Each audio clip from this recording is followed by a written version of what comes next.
This is to help assist any inquiry or of old or new regarding the death of Natalie Thomas in April 2013 at St.Charles Hospital in North Kensington in London.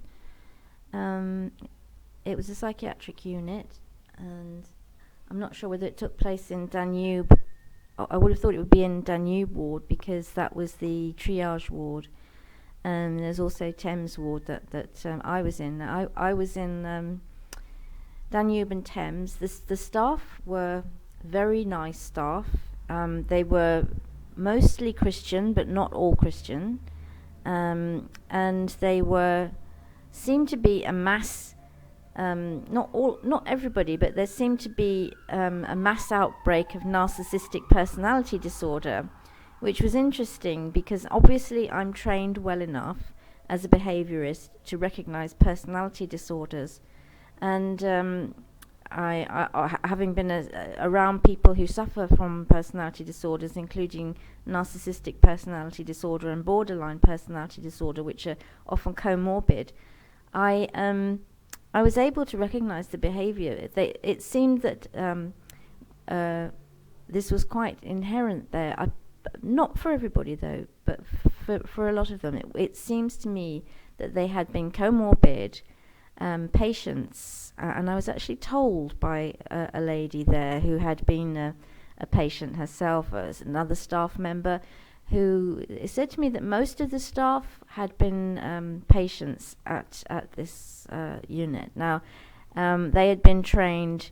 They'd been requested during their own treatment, if they would like to come back as nurses. Now, obviously, these people are lovely people, caring people who go beyond, who take the extra mile in wanting to help people. They see that, especially addiction, is a problem, and that they've heard every lie in the book, and they won't be conned. This also goes, though, for people who have had big brothers and sisters who've been fibbers, And anyway, it seemed that they had reduced their personality disorders to a healthy narcissism, or what they considered to be a healthy narcissism, which is just really good, healthy ego, but a bit too much. And I can imagine how somebody with a comorbid condition would be suicidal if they are suffering nervous disorder as well, and depression. People often who display as comorbid and bipolar can be extremely suicidal and depressed, and because they use the symptoms, they use the behavior as a mask, and not everybody can cope very well. And I witnessed a guy actually who was extremely intelligent, really sweet, lovely guy, but he was also slightly overweight, and he cut himself, and I don't understand why he couldn't find the. The staff were quite intelligent, and I don't understand why he couldn't find somebody to trust and believe in who could help him out with that, and stop that. It's a shame that it seems psychiatry is still used simply as a label them and ship them out type of machine, to drug, in order to drug people. I mean, a lot of the staff didn't like the drugging, didn't want to give drugs, but the whole creation of the place is to drug the patient. That is what the thing is about. It is about, you have to find the correct label, then drug, maintain, see how it works, and then ship out. And they try different wards to see, if necessary, to see what people think, to get a broad spectrum analysis of this situation. So what a lot of them don't understand is that psychiatry is mainly for the evaluation of the symptoms. It's not the sum of the person. Everyone's unique. Everyone's got a unique story and unique experience. And although we're similar, in breathing, we're not as sympathetic to ants or mice or rats. They breathe too. And our DNA is very close to a banana, in fact. So anyway, those things considered, I just want to say again, very, very sorry to the family of Natalie Thomas, if they're listening. I have to tell you that it was alarming, the place, and I'm sorry to have to upset you with this, but I have to tell the truth for the sake of preventing it in someone else. The noise of the alarms was excessive and very frightening.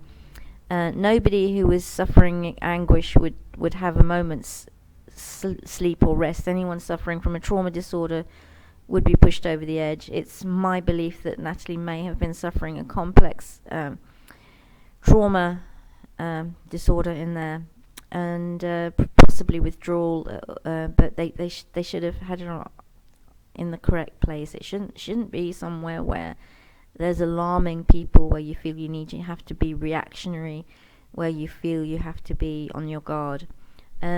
I've barely slept since I was taken there over a year ago, and I maybe had a few hours sleep. And it really does mess up your system. It's that alarming. It's more than a wake-up call. It may help harden criminals. It may be more effective than prison, but you may also induce a massive revenge culture, which I noted some guys in a segment below a ward below ours. There was a courtyard, and there were guys who used to go out, and most of them seemed to be brothers in arms. Sort of, they had a brother. There's fists hitting thing going on, and they were nice. I mean, these people were nice people that have obviously been not understood. They want to be heard that they're angry and they're upset by injustice, and I think that's where you've got to look at. It's injustice and miscarriage of justice, and people taking the law into their own hands because the law isn't working. First of all, these days we haven't got much legal aid anymore because there's been Satanist type lawyers, which I've checked that out. I've caught them out. I have caught Satanist lawyers gagging and blocking people on Facebook, for mentioning human rights lawyers who were taking the mickey out of legal aid and destroying legal aid for people, and they were not what they seemed. These very good human rights left-wing lawyers who do good 98% of the time, but who, spin out a case for 8 years or something and completely drain the purse of the taxpayer when it's unnecessary, and they know it's unnecessary. So those are very smart people. Those are very smart lawyers, and I'm somebody who's made legal history. See Lucy v. Royal Borough of Kensington and Chelsea, 1997. With some other people, I helped make legal history. So it's very interesting as to how it all came about.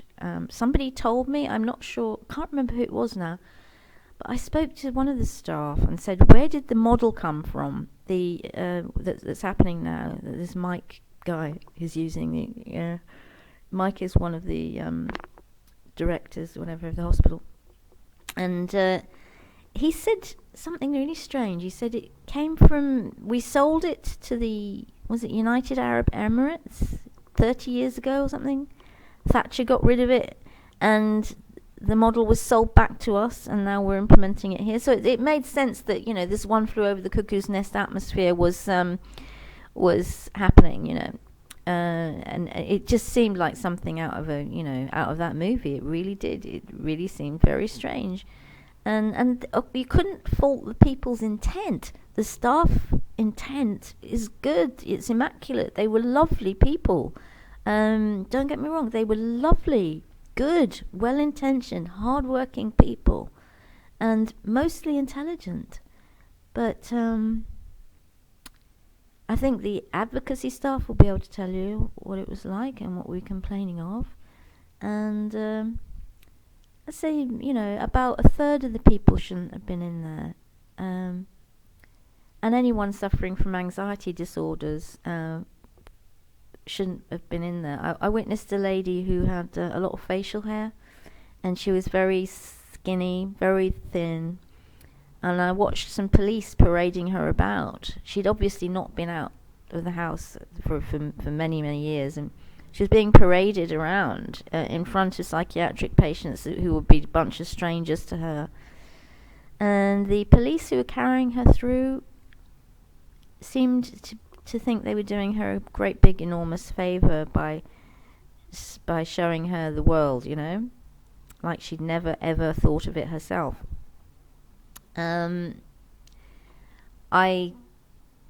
was very alarmed by this, very, very alarmed. I was also alarmed at a lady who was very, very frightened and was being told that she'd be sent down to a ward that everybody was afraid of, and I didn't like that.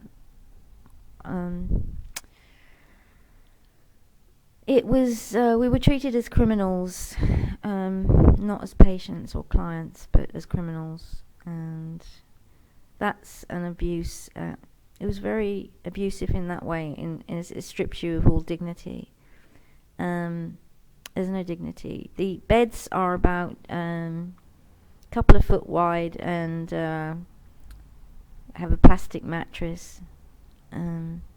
You hear people, you can hear the slightest breath, you hear everybody vomiting and shouting and crying, male, female.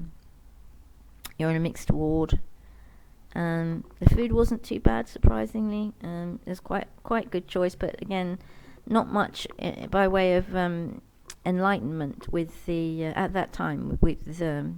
They had honey and sugar on sale that wasn't very good. They were mainly pushing white bread and sugar. There was a choice for brown bread though, usually, and but sometimes there wasn't a sandwich. If you couldn't eat the lunch, there wasn't always a sandwich. There was often a sandwich, and I'm very grateful for those sandwiches. The cleaners were exceptionally good. They were very kind, very good, very efficient, wonderful cleaning service. I'm waving at all you guys, you're lovely. The Atos staff were there was some really lovely staff that worked for Atos, and they were assistants, and they were very lovely, very caring people, and big hugs to them. And they couldn't have done it without the staff who were temporary working for the voluntary service there. Very good indeed. Thank you. And anyway, if any of this has struck a chord with you and you've been in a psychiatric unit, remember to keep notes. Remember to always contact the voluntary people, any volunteers. Get them to keep notes. Stay calm and logical, and just do as you're told. I mean, it's a discipline thing that you might have to learn, and it might be very good for you. So just go along with it and put it down to experience. You'll get through it. Do as you're told. Get through it. You'll be okay. And there's also tribunal. I wouldn't depend on the tribunal if I were you, although I witnessed a lady winning one. So the main thing is to keep calm. If you can keep calm. All the best. And again, I'm very sorry to Natalie Thomas's parents and family. I can't imagine I can imagine what your loss is like, and I hope it doesn't happen to anyone else. Thank you.